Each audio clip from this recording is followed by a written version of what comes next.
Hi, this is Dr. Zandra Palma. It's late at night in New York City. I should probably be in bed, but I have a thirst for knowledge that can only be cured by more cowbell and less wheat, which is what I want to talk to you about. Um, a lot of my patients have been asking me if wheat is better for you in Europe because my gluten intolerant people notice that they can go to Europe, they eat wheat because why wouldn't you? It's Europe. And they notice that they're actually okay. They can eat bread, they can eat pasta, they come back here, have a corner of a scone, and they're dying. Not dying, but abdominal pain, all the symptoms of gluten intolerance, skin issues. Um, so the answer to this question is surprisingly yes. Wheat is different in Europe and the US, and it is better for you in Europe.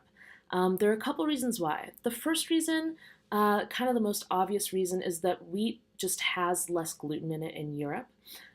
So the gluten intolerant are obviously going to respond to less gluten. The strains of wheat that they grow in Europe and the US are different.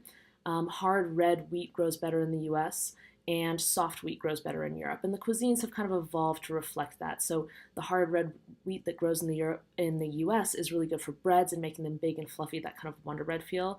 In Europe, the wheat that likes to grow there is kind of better for softer baked goods, pasta, and that's what they like. The second reason, and this is a really important thing to think of with other crops, not just wheat, is that in the US, all of these crops are sprayed or covered in herbicides, pesticides, and other toxic compounds.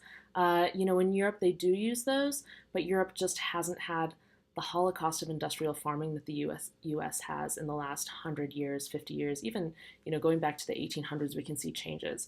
And I know most of my patients try to eat organic. But unfortunately, you can eat organic food and there will still be some traces of herbicides and pesticides in it because of how prevalent they are in the environment at large. Glyphosate is a main contender here. You may have heard of the Monsanto lawsuit about it was about a school groundskeeper who developed a really quickly terminal case of cancer and sued the company that produced the herbicide that was sprayed, Roundup. So Roundup is made of glyphosate. They ended up paying like $280 million, by the way, which was very much appropriate for hiding the knowledge that this stuff could cause cancer. So glyphosate is this big bad guy that is water soluble. So only about 1/10 of 1% of what they spray on the crops actually stays on the crops. Most of it washes into the groundwater and washes into the rivers. The Mississippi River is a big one. And the water evaporates from the Mississippi River, evaporates into the air, and falls down in the rain. Recent studies have shown that 75% of the air and 75% of the rain is saturated with glyphosate, which is really unfortunate for those of us who are aware of this stuff and try to stay away from it as much as possible. There's really no way to avoid it on U.S. soil, which is really sad. So glyphosate pokes holes in the gut. It causes leaky gut. I did a previous post on leaky gut.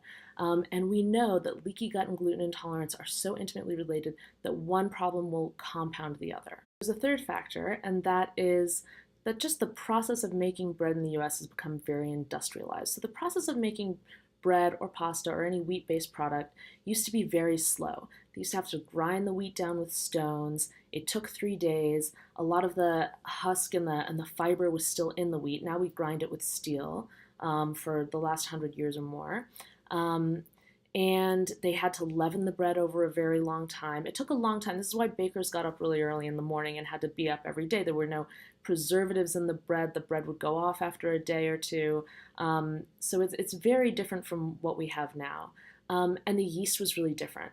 So we usually in the US use single strain yeast now. So just one strain of yeast, nothing else, no other yeast, no other bacteria. The way bread used to be made, they would use these starters that were a mixture of yeast, lactic acid bacteria, probably other microbes, and those lactic acid producing bacteria would make lactic acid, which is responsible for the sour taste in sourdough bread. And that's why why all bread was sourdough before this sort of yeast revolution.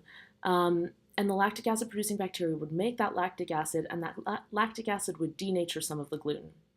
And it still does. So in Europe, some of these old school practices are still being used. Also, there's buttermilk added to some of the breads, and buttermilk actually has lactic acid producing bacteria in it.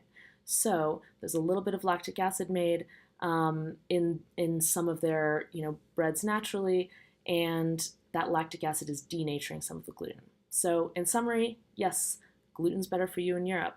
If you're going to use wheat to get good fats in your mouth, like olive oil, and you're in Europe, go for it. If you're in Southern Europe, eat some grass-fed dairy while you're at it. Go nuts. And bon voyage. I wish I were going with you.